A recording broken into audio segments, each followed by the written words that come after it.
Dark Rift is an old-school sci-fi themed fighting game that launched back in 1997 for the Nintendo 64 and PC.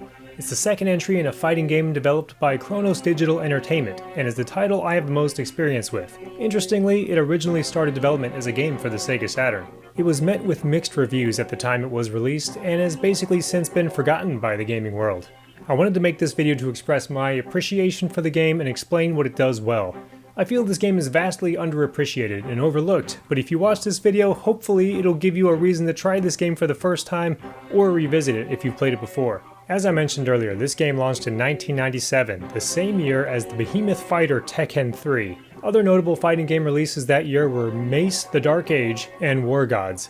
This might be a significant reason as to why Dark Rift is a title that fell to the wayside and fell out of everyone's memory. Dark Rift may not be as popular as Tekken, but it does plenty of things well and shouldn't be dismissed. I mean, sure, you're not going to see Dark Rift on the main stage at EVO or anything, but if you get some of your retro gaming buddies together, there's some fun to be had. Just be sure to give your friend the crappy third-party controller.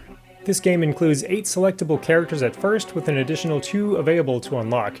It's no Super Smash Bros. Ultimate, but the 12 characters Dark Rift has are different enough from each other that it doesn't feel like any of the fighters are clones or fillers. Aaron, for example, is essentially a space marine from Doom.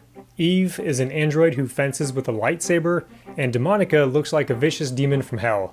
The story of Dark Rift gave the developers the ability to go nuts with the character design, with different characters originating from one of 3 different dimensions with different moral alignments. An interesting thing to note is that the second player variation of the same character isn't just a simple color palette swap like most fighting games do.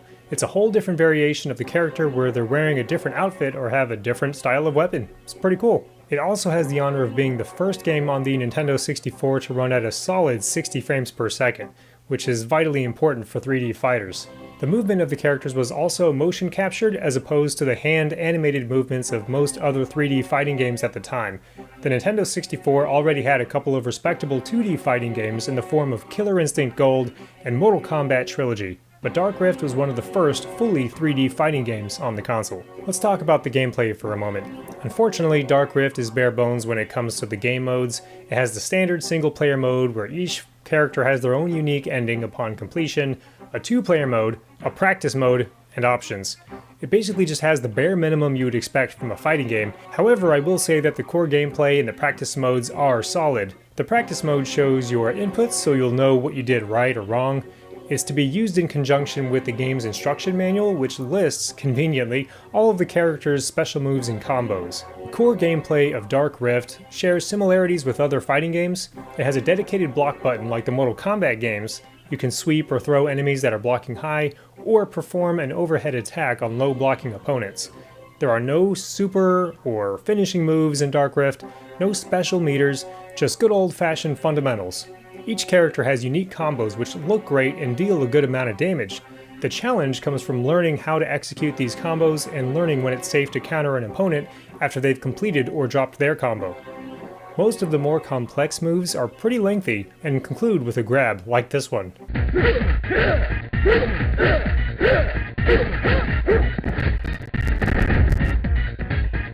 Pressing the left or right shoulder buttons will cause your character to sidestep. This is a tool to easily avoid incoming projectiles or vertical attacks. There is a dedicated throw button and a button dedicated only to executing certain special moves. The special move button does nothing when pressed by itself, but if it's pressed at the end of a motion sequence, it'll perform the move.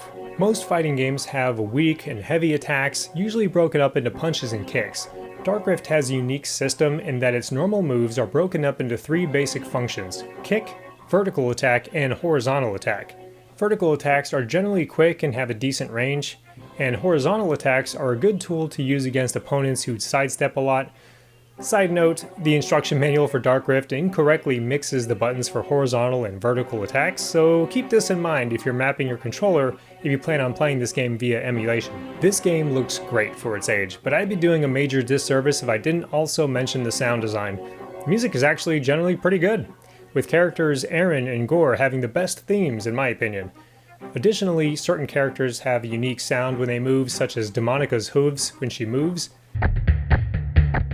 or the robotic beeps from Eve. But here we are in the year 2023, and some of us are still enjoying this classic Nintendo 64 fighting game. Aside from owning a Nintendo 64 console and original copy of the game, what's the best way to play the game today, you ask?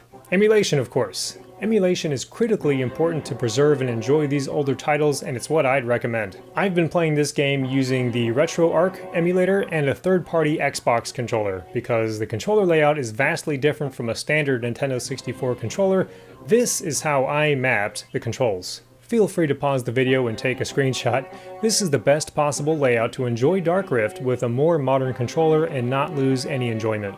I've also put a link to the Dark Rift instruction manual PDF in the description of this video, so you can learn the ins and outs of every character. Additionally, a recent ROM hack was released in December 2022 that unlocks the 2 secret characters right from the start. I tried to apply this ROM hack, but when I loaded up the ROM afterwards, it wouldn't launch. It could be something I'm doing wrong though, so I'll include the link to that ROM hack in the description as well.